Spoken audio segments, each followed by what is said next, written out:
کے آداب کیا ہیں؟ بہترین طریقہ کیا ہے دعا کرنے کا؟ جناب، دعا کے آداب میں سب سے پہلے یہ ہے کہ آپ پاک ہوں سر، یعنی جسم بھی پاک ہو سر، اور جگہ بھی پاک ہو۔ بالکل۔ دوسرا یہ ہے کہ دعا کے آداب میں یہ بھی ہے کہ جو آپ رزق کھائیں وہ بھی پاک ہو، وہ حرام نہ ہو۔ بالکل۔ اسی طرح جب آپ دعا کریں تو اپنے دل دماغ کو حاضر کر کے توجہ اللہ کی بارگاہ میں کر کے دعا کریں گے تو قبول ہوگی۔ بالکل۔ پھر اگر باوضو دعا کریں تو یہ زیادہ فضیلت والی بات ہے۔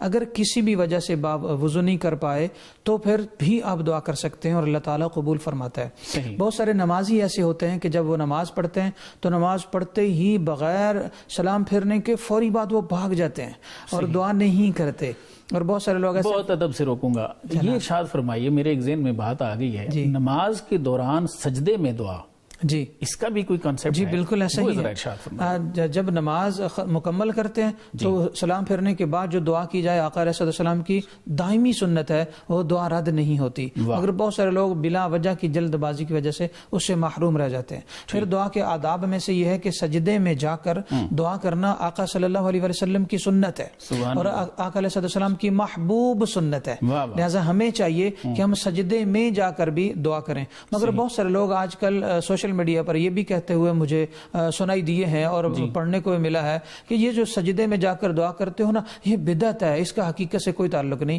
دراصل یہ کہنا بدعت ہے۔ بالکل ٹھیک۔ آقا صلی اللہ تعالیٰ علیہ وسلم سجدے میں جا کر بھی آپ دعا فرماتے تھے اور صحیح حدیثوں سے واضح طور پر یہ ثابت ہے۔ پھر دعا کے آداب میں یہ ہے کہ آپ قبلہ رخ ہوں جب آپ دعا کریں۔ پھر دعا کے آداب میں سے یہ ہے کہ آپ اللہ تعالیٰ کے نبی یا اللہ تعالیٰ کی کسی پیاری بات یا اللہ تعالیٰ کے پیارے نام کا وسیلہ دے کر دعا کریں، یہ بھی دعا کا ادب ہے اور اس سے دعا رد نہیں ہوتی۔ یوں بھی ہے کہ جب آپ دعا کریں تو یقین کامل کے ساتھ دعا کریں۔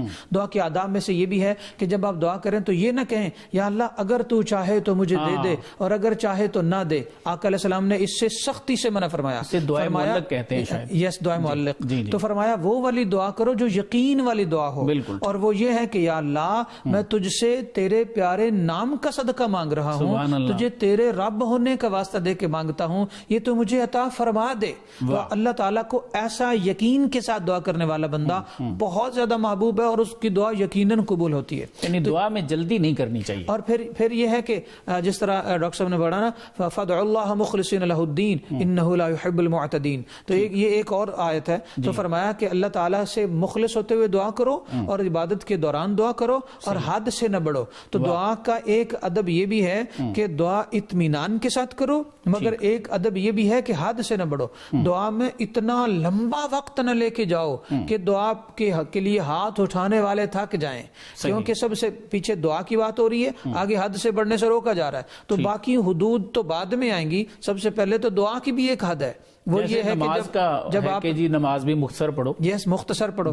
اگر آپ امام ہیں اور نماز پڑھا رہے ہیں تو پچھلے لوگوں کا لحاظ کر کے نماز پڑھیں۔ تو جب فرض کے لیے اپنے مقتدیوں کے لحاظ کا حکم ہے تو دعا کے لیے بھی پھر ان کا زیادہ اللہ تعالیٰ نے واضح طور پر فرمایا کہ تم لا يحب المعتدین، کہ حد سے بڑھو نہ بڑھو، طویل نہ کر دو۔ تو دعا کے آداب میں یہ ہے کہ پہلے بھی درود شریف پڑھو اور آخر میں بھی درود شریف پڑھو تاکہ اللہ تعالیٰ آپ کی دعا رد نہ فرمائے۔ تو یہ چند وہ آداب ہے جو میں نے عرض کیے، ویسے بہت سارے مزید بھی ہیں۔ بالکل ٹھیک، بالکل ٹھیک۔